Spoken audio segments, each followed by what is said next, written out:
Hello students, आज हम शुरू करने जा रहे हैं नया chapter electrostatic.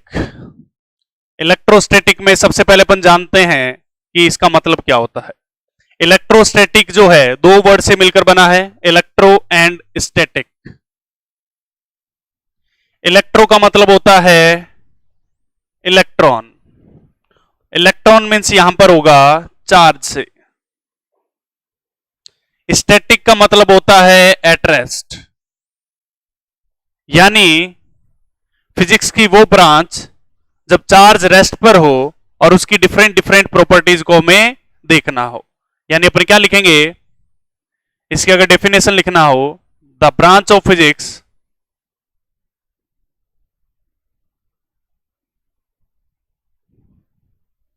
In which we studied about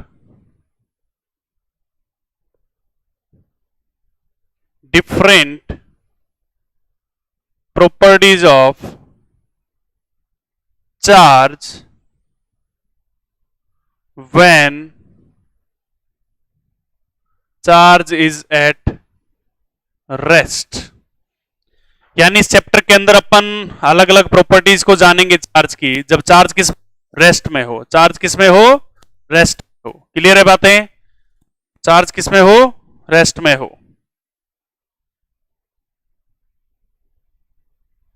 clear है, ओके। इसके बाद बात करते हैं चार्ज होता क्या है। सबसे पहले चार्ज के बारे में जानते हैं, बाकी की बाद में बातें करेंगे।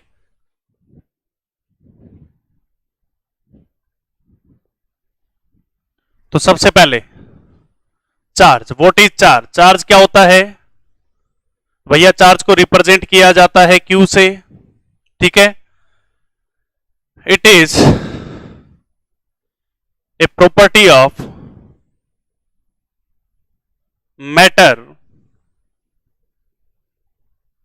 Due to which it feel electric field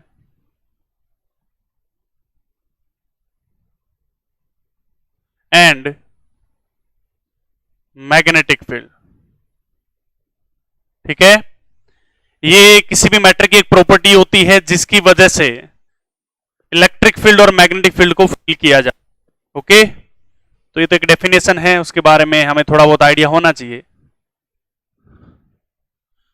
अब चार्ज की अपन डिफरेंट डिफरेंट प्रॉपर्टीज के बारे में जानते हैं, ठीक है। तो properties of charge, properties of charge. पहली बात कि चार्ज की जो यूनिट होती है वो कूलम्ब होती है। क्या होती है, कूलम्ब होती है, जिसको अपन किससे रिप्रेजेंट करेंगे, C से, ओके। दूसरी बात, it is a scalar quantity. It is a scalar quantity, यानी इसको स्केलर की तरह एडअप किया जाता है। क्लियर बातें, अभी देखेंगे इसके बारे में भी। Third property, it have two types. First one is positive charge and second one is negative charge, okay. First one is positive charge and second one is negative charge. किसी बॉडी पर अगर पॉजिटिव चार्ज है, इसका मतलब क्या है कि वहां पर इलेक्ट्रॉन्स की कमी है, डेफिशिएंसी ऑफ इलेक्ट्रॉन। यानी अगर किसी बॉडी पर पॉजिटिव चार्ज है, इसका मतलब उस बॉडी पर इलेक्ट्रॉन की कमी है। जिस बॉडी पर इलेक्ट्रॉन्स की कमी होगी उस पर कौन सा चार्ज आएगा, पॉजिटिव। नेगेटिव चार्ज का मतलब होता है एक्सिस ऑफ इलेक्ट्रॉन। यानी किसी बॉडी पर अगर नेगेटिव चार्ज है, इसका मतलब यह है कि उस बॉडी पर इलेक्ट्रॉन्स की क्या है, एक्सिस है, ज्यादा इलेक्ट्रॉन्स हैं। क्लियर बातें, समझ आई बातें, बहुत बढ़िया, ठीक है। उसके बाद charge is conserved for an isolated system।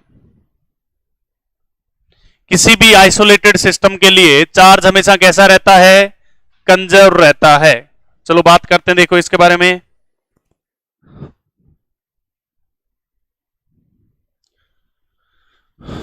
Conserve का मतलब क्या है, जैसे मान लो ये कोई आइसोलेटेड सिस्टम है, इसके अंदर 3 बॉडीज है, एक बॉडी पर 3 कूलम चार्ज है, दूसरी पर 2 कूलम है, और थर्ड वाली पर -5 कूलम है। -5 नहीं लेके -4 कूलम ले लेते, ठीक है। इस बॉडी में क्या किया, मैंने चार्जेस को इस पूरे आइसोलेटेड सिस्टम में चार्ज को रीअरेंज किया। यहां से कुछ चार्ज निकाला, इसमें डाल दिया, इसमें से निकाल के इसमें डाल दिया, इसमें से निकाल के इसमें डाल दिया, तो ये सिस्टम इसमें कन्वर्ट हो गया। यानी इस बॉडी में तो आ गया 4 कूलम चार्ज, इस बॉडी में आ गया -1 कूलम चार्ज, और इस बॉडी में चार्ज आ गया x कूलम। हमें बताना है x का वैल्यू कितना होगा, फाइंड x। ठीक है, कैसे निकालेंगे कि एक आइसोलेटेड सिस्टम का चार्ज क्या रहता है, कंजर्व रहता है। ठीक है, तो कंजर्वेशन ऑफ चार्ज का मतलब क्या है, जितना चार्ज इनिशियल में था सिस्टम के पास उतना ही चार्ज बाद में होना चाहिए। तो इनिशियल चार्ज कितना था, 3 + 2 - 4 इज इक्वल टू 4 - 1 + x। तो ये वाला हो गया 1 is equal to 3 + x, that means x equal to कितना आ गया, -2 कूलम। यानी इस बॉडी पर -2 कूलम चार्ज आ चुका है। कोई दिक्कत, समझ आई बातें? बहुत बढ़िया, आगे बढ़ते हैं अपन।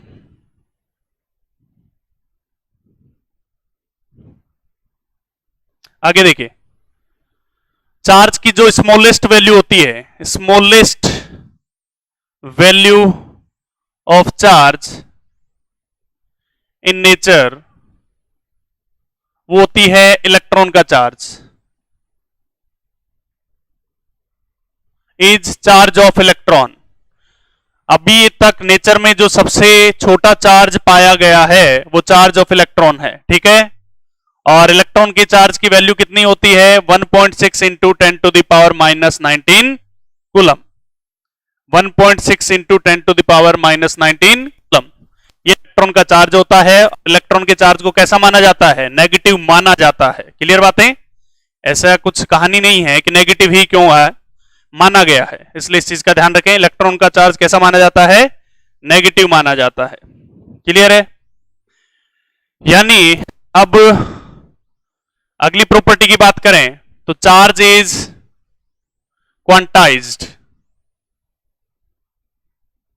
Charge is quantized. क्वांटाइज का मतलब क्या होता है, वैसे तो क्वांटम फिजिक्स नाम का एक पूरा पार्ट होता है, उसमें ये पढ़ाई जाती है चीजें, बस छोटी सी बात जान लेते हैं क्वांटाइज्ड क्या होता है। क्वांटाइज्ड का मतलब होता है कि भैया इस नेचर के अंदर जो भी चार्ज पाया जाएगा, इस नेचर के अंदर जो भी चार्ज पाया जाएगा वो इलेक्ट्रॉन के चार्ज का एग्जैक्ट मल्टीपल होगा, इंटीजर मल्टीपल होगा। कैसे?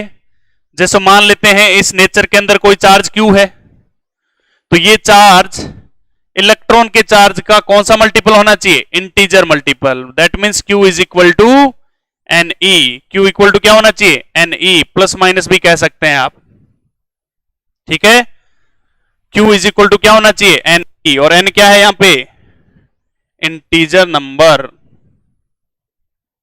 क्लियर है? समझ आई बातें? तो क्वांटाइजेशन का मतलब ये होता है कि नेचर के अंदर जो भी चार्ज पाया जाएगा वो इलेक्ट्रॉन के चार्ज का एग्जैक्ट मल्टीपल होगा। समझ गए? कुछ एग्जांपल्स लेते हैं इस पर।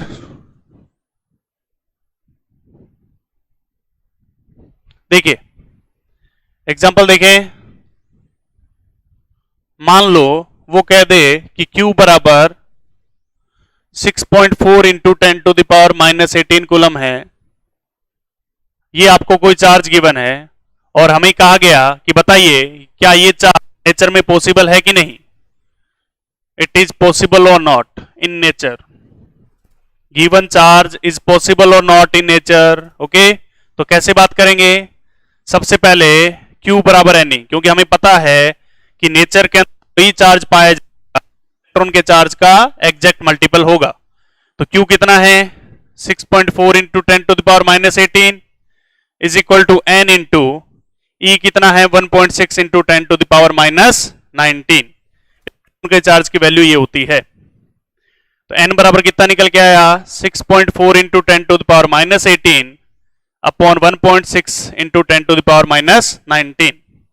ये इससे कैंसिल आउट हुआ 4 टाइम्स, तो ये वाला निकल के आ गया 4 into 10 to the power minus plus 1, क्योंकि ऊपर माइनस 18 नीचे जाएगा, ऊपर जाएगा ये वाली टर्म ऊपर जाएगी तो 10 टू द पावर प्लस 19, तो ये वाला निकल के आ गया 40। और 40 एक एग्जैक्ट इंटीजर है, ये वाला चार्ज नेचर में पॉसिबल है। समझ आई बातें? क्लियर है? लिखें इसको। चलो एक एग्जांपल और लेते हैं। हमसे बताइए ये वाला Q बराबर 10 to the power minus 16 coulomb, क्या ये वाला चार्ज नेचर में पॉसिबल है क्या? तो देखते हैं, इसकी बात करते हैं कैसे। इन n इंटू ई, ओके, तो n बराबर क्या हो जाएगा Q बाई ई।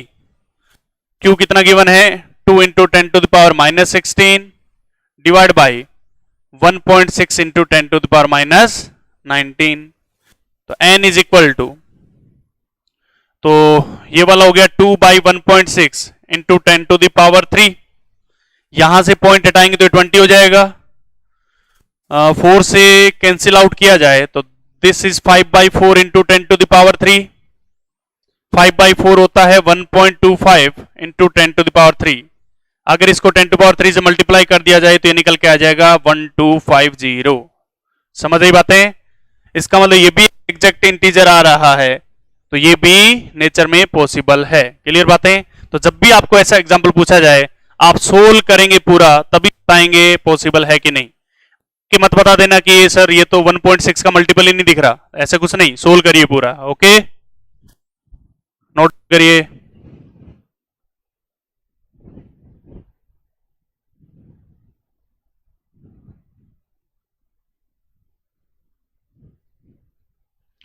उसके बाद अगली प्रॉपर्टी की बात करते हैं, चार्ज इज इनवेरिएंट। इनवेरिएंट का मतलब क्या होता है? इनवेरिएंट मीन्स होता है does not depend on speed. ये जो भी मटेरियल है उसकी स्पीड पर डिपेंड नहीं करता, यानी कोई भी पार्टिकल अगर अपनी स्पीड चेंज कर दे तो क्या चार्ज चेंज हो जाएगा? नहीं, तो चार्ज चेंज नहीं होता है स्पीड चेंज होने से। ओके, इनवेरिएंट होता है। इनवेरिएंट का मतलब जो चीज चेंज नहीं होती है। ओके, बहुत बढ़िया। आगे बात करें,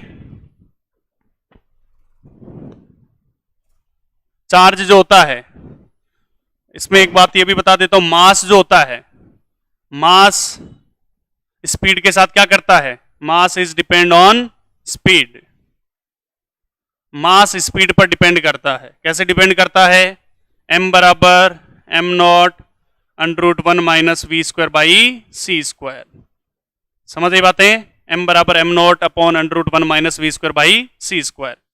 m नोट को कहते हैं अपन रेस्ट मास। जब कोई पार्टिकल रुका हुआ था तब उसका मास कितना था? m नोट था। मीन्स रेस्ट मास का मतलब जब स्पीड कितनी थी? 0। तो स्पीड जब 0 होगी तो ये वाली टर्म 0, 1 माइनस 0 0 हो जाएगा, 1 हो जाएगा, तो m नोट निकल के आ जाएगा। क्लियर है? समझ आई बातें? अगर वो कह दे कि ऐसे क्वेश्चन आपको अपनी बुकलेट में मिलेंगे, इसलिए मैं करवा दे रहा हूं। वो ये कह they find mass of the body when v is equal to c by 2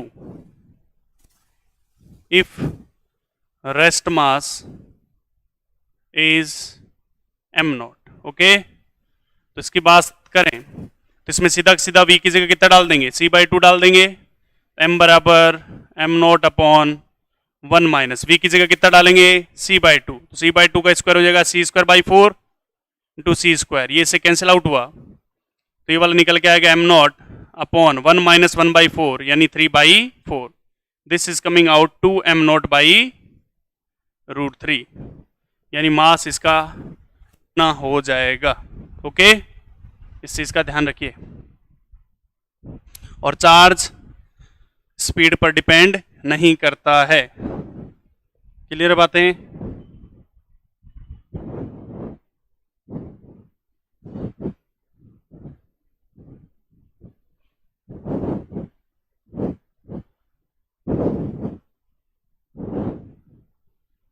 ठीक है, इस चीज का ध्यान रखिए। उसके बाद बात करें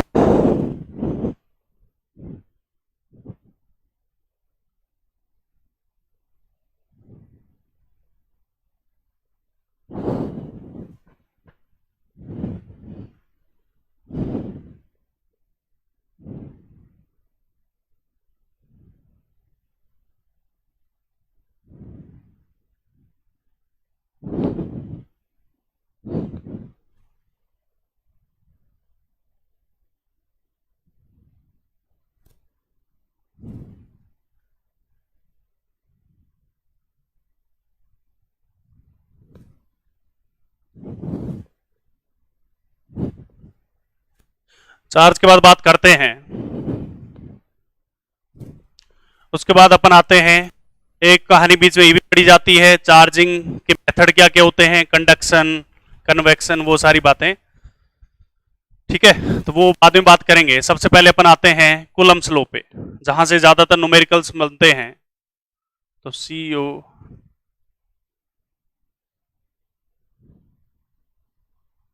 कूलम्ब्स लॉ, उसकी अपन बाद में चर्चा करेंगे कि बॉडी को कैसे कैसे चार्ज किया जा सकता है। ठीक है, तो कूलम्ब्स लॉ क्या है? पहली बात, it is an experimental law. ठीक है, ये एक्सपेरिमेंटल लॉ है, यानी एक्सपेरिमेंट करके निकाला गया है। ओके, दूसरी बात, it is valid only for point charges. ये पॉइंट चार्जेस के लिए ही क्या है? वैलिड है। क्लियर बात? किसके लिए वैलिड है? पॉइंट चार्जेस के लिए। क्या होता है उसकी बात करते हैं कि ये हमारे पास एक चार्ज Q1 है और यहां से कुछ डिस्टेंस पर एक चार्ज Q2 रखा गया है और इनके बीच का सेपरेशन कितना है? Small r। कितना सेपरेशन है? Small r। ठीक है, अब ये वाला चार्ज Q है, दोनों के दोनों क्या है? पॉजिटिव नेचर के हैं। के बीच में क्या होगा? रिपल्सन, क्योंकि हमें पता होना चाहिए अगर सेम नेचर के चार्ज होते हैं तो इनमें रिपल्सन होता है, चाहे वो पॉजिटिव पॉजिटिव हो चाहे नेगेटिव नेगेटिव हो। और अगर अपोजिट नेचर के होंगे तो इनके बीच में क्या होगा? अट्रैक्शन। क्या होगा? अट्रैक्शन। समझ गए? पॉजिटिव पॉजिटिव के अपोजिट नेचर के बीच में अट्रैक्शन, इस बात का ध्यान रखिए। क्लियर है?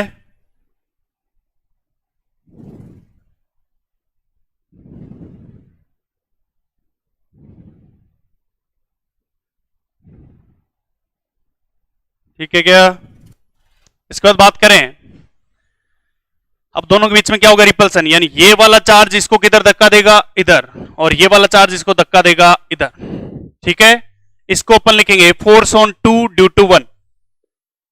ये वाला फोर्स कौन लगा रहा है? ये वाला लगा रहा है इस पर, तो इसको क्या लिखेंगे? Force on 2 due to 1। और इसकी वजह से इस पे लिखेंगे तो क्या लिखेंगे? Force on 1 due to 2। समझ आई बातें? ये वाला चार्ज इसको रिपेल कर रहा है इधर की तरफ, इसलिए इसको लिखेंगे फोर्स ऑन 2 ड्यू टू 1 और इसको लिखेंगे force on 1 due to 2। Okay, और सबसे बड़ी बात, F12 का मैग्नीट्यूड जो है वो किसके इक्वल होगा? F21 के। दोनों के मैग्नीट्यूड क्या रहेंगे? इक्वल, बट डायरेक्शन क्या रहेगी दोनों की? अपोजिट। डायरेक्शन क्या रहेगी दोनों की? अपोजिट रहेगी। समझ गए? उसके बाद अब ये फोर्स की वैल्यू कितनी आती है उसकी बात करते हैं। तो ये जो फोर्स होता है, this force is directly proportional the multiplication of charges. इन दोनों चार्जेस के मल्टीप्लीकेशन पे डिपेंड करता है। कभी बार ये भी लिखा जाता है magnitude of multiplication of charges. उसके बाद ये इक्वेशन नंबर 1, और ये जो फोर्स है इनवर्सली प्रोपोर्शनल होता है डिस्टेंस के स्क्वायर के। क्लियर है बात?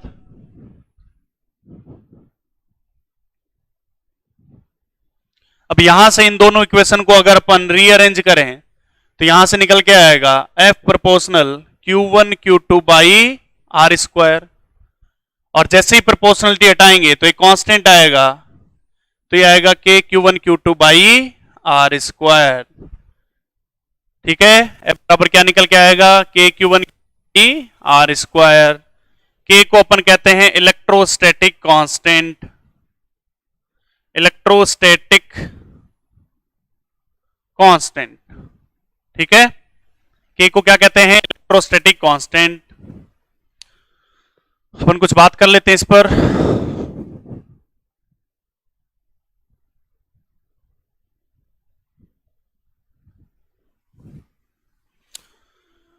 अब K जो होता है इसका वैल्यू होता है 9 इंटू 10 टू द पावर 9, और यूनिट होता है newton metre square divide by coulomb square. Sorry, तो ये K का वैल्यू निकल के आता है। K का एक और वैल्यू होता है यहां पर 1/4 पाई एप्सिलॉन नॉट। ठीक है, K बराबर होता है 1/4 पाई एप्सिलॉन नॉट। इसको कहते हैं एप्सिलॉन नॉट। एप्सिलॉन नॉट का वैल्यू होता है 8.85 into 10 to the power -12 coulomb square upon newton metre square. समझ गए? और एप्सिलॉन नॉट को अपन क्या कहते हैं? एप्सिलॉन नॉट को कहते हैं परमिटिविटी ऑफ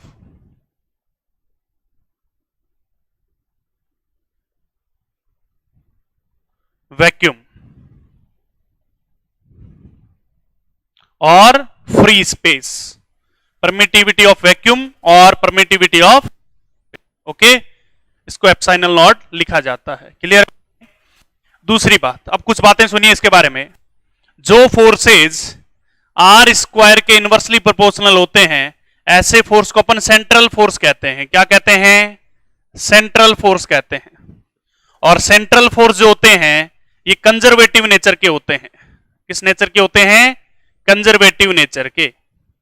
समझ गए? कंजर्वेटिव फोर्सेज वो होते हैं जो एनर्जी लॉस नहीं करते हैं। समझ गए? यानी जिनका वर्क डन एक क्लोज लूप में कितना आता है? 0 आता है। ठीक है, तो जो भी फोर्सेज फिजिक्स के अंदर कोई भी फोर्स हो जो आर स्क्वायर के इनवर्सली प्रोपोर्शनल होगा वो हमेशा सेंट्रल फोर्स आए, ग्रेविटेशनल फोर्स हो चाहे इलेक्ट्रोस्टैटिक फोर्स हो। कोई दिक्कत? समझ आई बातें? इस बात का ध्यान रखिए।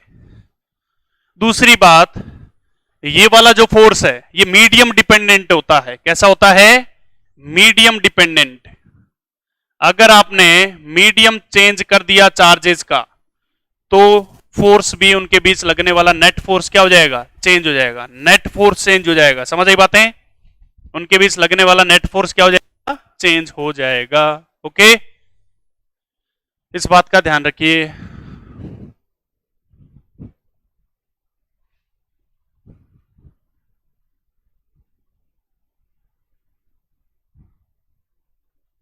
ठीक है,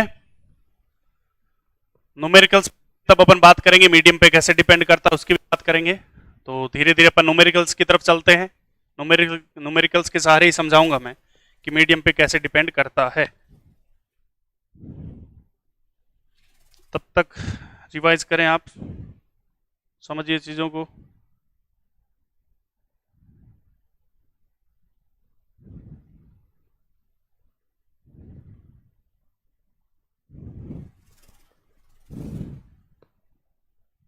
एग्जाम्पल देखिए कि हमारे पास दो चार्जेस हैं, एक Q है और एक 4Q है। ठीक है, एक Q है और एक 4Q है। इनके बीच का सेपरेशन कितना है? R है। कोई दिक्कत? एक स्मॉल Q चार्ज यहां से R/4 डिस्टेंस पे रखा गया है, तो यहां से कितने डिस्टेंस हो जाएगा? 3R/4। तो find net force on small Q। Small Q लगने वाला नेट फोर्स बताइए। तो कैसे लिखेंगे सर? देखो, ये वाला चार्ज, ये भी पॉजिटिव, ये भी पॉजिटिव, ये भी पॉजिटिव, तो ये वाला चार्ज इसको क्या करेगा? इधर रिपेल करेगा, है कि नहीं? और ये वाला चार्ज इसको इधर रिपेल करेगा। Let's say this is F1 and this is F2, तो नेट फोर्स क्या आना चाहिए? F1 माइनस F2 या फिर F2 माइनस F1, जो बड़ा होगा उसमें से छोटा। समझ आई बातें? F1 की वैल्यू निकालते हैं। F1 ये वाला फोर्स है जो कि कैपिटल क्यू ने स्मॉल क्यू पे लगाया है। This is K Q Q divide by R by 4 का होल स्क्वायर। समझ आई बातें? तो ये वाला कितना हो जाएगा? 16 K Q Q upon R square. कोई दिक्कत? उसके बाद F2 की वैल्यू निकालते हैं। F2 निकल के आएगा के Q 4Q upon 3R by 4 का होल स्क्वायर। तो ये वाला कितना जाएगा? 64 के क्यू क्यू अपॉन 9R का स्क्वायर। समझ गए? अब बताइए बड़ा कौन सा है? ये 16 टाइम्स है, ये वाला F1 बड़ा है, इसलिए कौन सा फॉर्मूला लग जाएगा? F1 minus F2। तो ये हो गया 16 K Q Q by R square minus 64 by 9 K Q Q by R square. इसमें से K Q Q by R square तो आ जाएगा कॉमन, अंदर बचेगा 16 माइनस 64 बाई 9। ठीक है, इसको सोल्व करेंगे तो 144 एलसीएम लेके माइनस 64 तो 80 बाई 9, ये वाली इसकी क्या निकल के आ जाएगी? वैल्यू निकल के आ जाएगी। ओके, इस तरह से अपन क्वेश्चन को सोल्व कर सकते हैं। नोट डाउन करिए।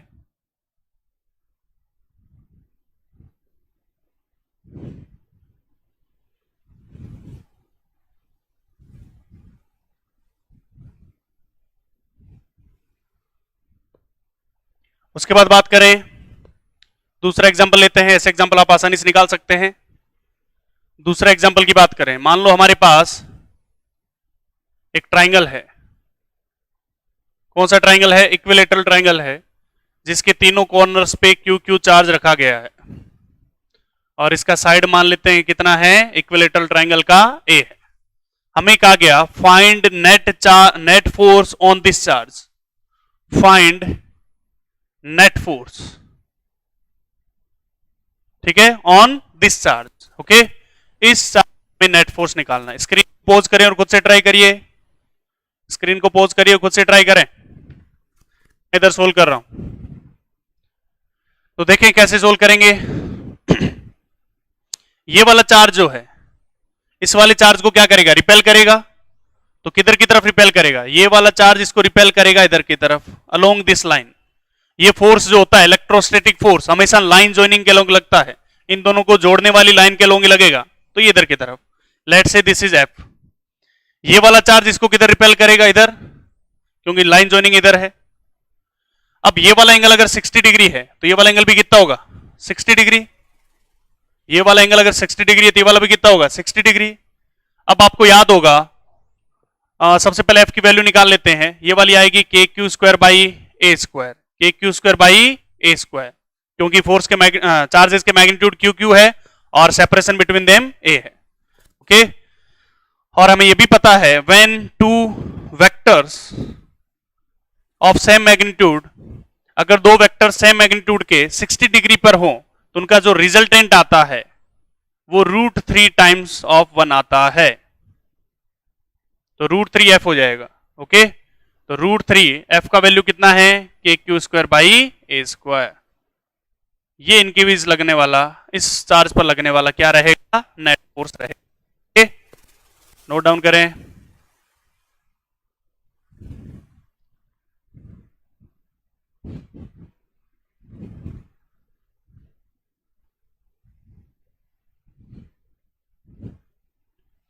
दूसरा एग्जांपल देखें। ये हमारे पास एक स्क्वायर है जिसके चारों कॉर्नर्स पे क्यू क्यू चार्ज रख दिया गया है। ठीक है, तो हमसे पूछा गया इस चार्जेस पे नेट फोर्स बताना है। इस चार्ज पर क्या बताना है? Net force. तो स्क्रीन को पॉज करिए और ट्राई करें, मैं आपको करके दिखा रहा हूं, खुद से भी ट्राई करिए। सबसे पहली बात, ये वाला चार्ज इसको किधर धक्का देगा, इधर की तरफ पुश करेगा, ये वाला इसको इधर की तरफ रिपेल करेगा, ठीक है।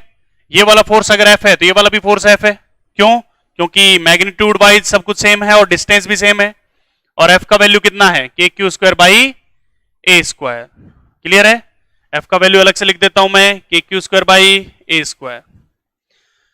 अब क्या ये दो ही चार्जेस रिपेल करेंगे क्या, नहीं, ये वाला चार्ज भी रिपेल करेगा, तो ये वाला चार्ज जब इसको रिपेल करेगा तो किधर रिपेल करेगा, इधर की तरफ, है कि नहीं।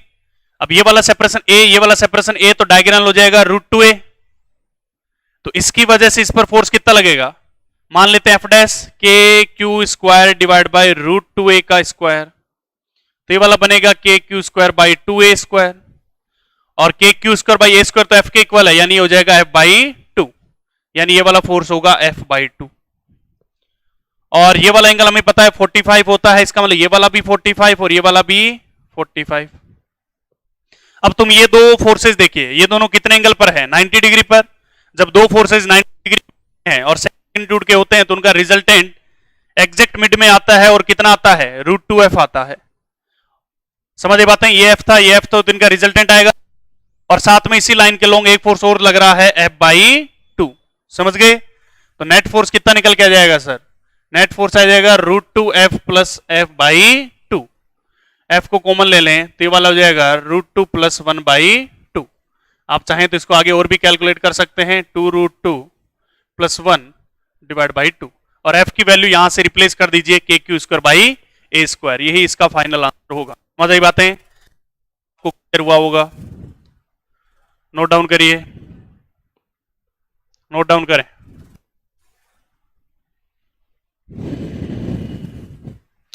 मतलब ये ऐसे क्वेश्चन करने के लिए आपको थोड़ा बहुत वेक्टर का भी आइडिया होना चाहिए, तभी आप आसानी से कर पाएंगे, वरना थोड़ा कैलकुलेशन लेंथी हो जाएगा, बार बार रिजल्टेंट आपको निकालने पड़ेंगे। समझ गए, इस बात का ध्यान रखिए। इस तरह के भी क्वेश्चन पूछे जाते हैं कि ये हमारे पास कोई स्मॉल कैपिटल क्यू है और ये 4q है, और इनके बीच का सेपरेशन मान लेते हैं कितना है, x। तो ये कह रहा है कि इन दोनों के बीच में कहीं पर, एग्जैक्ट बीच में नहीं, कहीं पर स्मॉल q को कहां रखा जाए ताकि उस पर नेट फोर्स 0 हो जाए। भैया स्मॉल q को इस लाइन पर कहां रखा जाए ताकि उस पर नेट फोर्स क्या हो जाए, 0 हो जाए। तो मान लेते हैं कि यहां से r डिस्टेंस पे रखा, तो ये वाला डिस्टेंस होगा x माइनस r, और इस स्मॉल q पर नेट फोर्स क्या होना चाहिए, 0। तो मान लेते हैं ये वाला इस पर फोर्स F1 लगा रहा है और ये वाला इस पर फोर्स F2 लगा रहा है, तो नेट फोर्स 0, इसका मतलब F1 इक्वल टू क्या होना चाहिए, F2। तो इसको क्या लिख देंगे, K Q Q divide by R square is equal to, इसकी वजह से क्या लिखेंगे, K 4q Q divide by x minus R का होल स्क्वायर। समझ गए, तो के क्यू क्यू से कैंसिल आउट होगा, तो ये वाला निकल के आएगा x माइनस आर का whole square is equal to 4r square. ठीक है, अब यहां पर अगर आपने स्क्वायर ओपन करने की कोशिश की तो आंसर गड़बड़ा जाएगा, इसलिए क्या करिए, स्क्वायर रूट करिए। स्क्वायर रूट करेंगे तो होगा x माइनस आर और ये आ जाएगा 2r। क्या कर दें यहां पे, स्क्वायर रूट, तो x इज इक्वल टू कितना हो जाएगा, 3r, तो r इक्वल टू हो जाएगा x बाई 3, यानी स्मॉल q चार्ज से x बाई 3 डिस्टेंस पर 0 होगा, और यहां से x माइनस आर यानी x बाई 3, यहां से 2x बाई 3 डिस्टेंस पर नेट फोर्स क्या रहेगा, 0। नोट डाउन करें।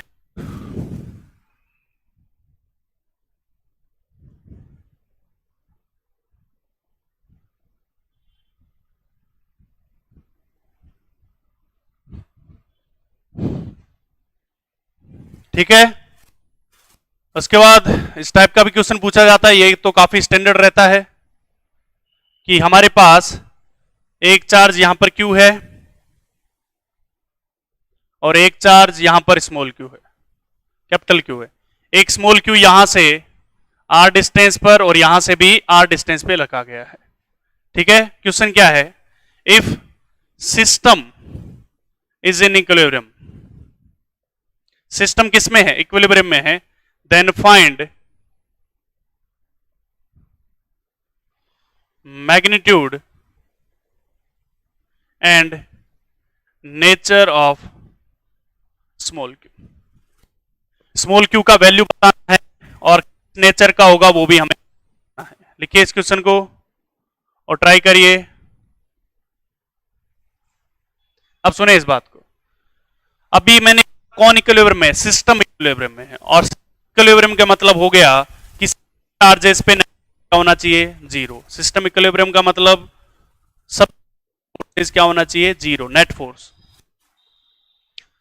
तो मैं अगर इस पे बात करूं तो इस पे तो नेट फोर्स जीरो है ही, वैसे भी ये वाला जितना धक्का दे रहा है उतना ये भी दे रहा है, तो मैं इस चार्ज को पकड़ रहा हूं क्योंकि इस पे भी नेट फोर्स क्या होना चाहिए, जीरो। तो इस चार्ज पे अगर बात करें तो इसके ऊपर अगर नेट फोर्स जीरो होना है तो ये वाला पॉजिटिव चार्ज तो इसको रिपेल करेगा, और ये अगर पॉजिटिव नेचर का हुआ तो ये भी क्या करेगा, रिपेल करेगा। लेकिन इस पे अगर दोनों ही रिपेल कर रहे हैं तो नेट फोर्स जीरो नहीं हो, इसलिए इसको क्या करना पड़ेगा, अट्रैक्ट करना पड़ेगा। स्मॉल क्यू को इसको क्या करना पड़ेगा, अट्रैक्ट। तो अट्रैक्शन करने के लिए ये वाला अगर पॉजिटिव, ये तो फिक्स है पॉजिटिव है, बट इसका नेचर हमें बताना है, इसलिए इसका नेचर क्या कैसा रहेगा, नेगेटिव। क्योंकि जब ये नेगेटिव होगा तभी तो पॉजिटिव को अट्रैक्ट, समझ गई बातें। तो क्यू का नेचर तो कैसा आ गया, कर लेते हैं। तो इस पर F1 की वैल्यू कितनी आएगी, F1 आएगा के क्यू स्क्वायर बाई 2r का होल स्क्वायर, क्योंकि इनके बीच का सेपरेशन 2r है। तो ये वाला हो गया के Q square by 4r square. F2 की बात करें तो ये वाला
इक्विलिब्रियम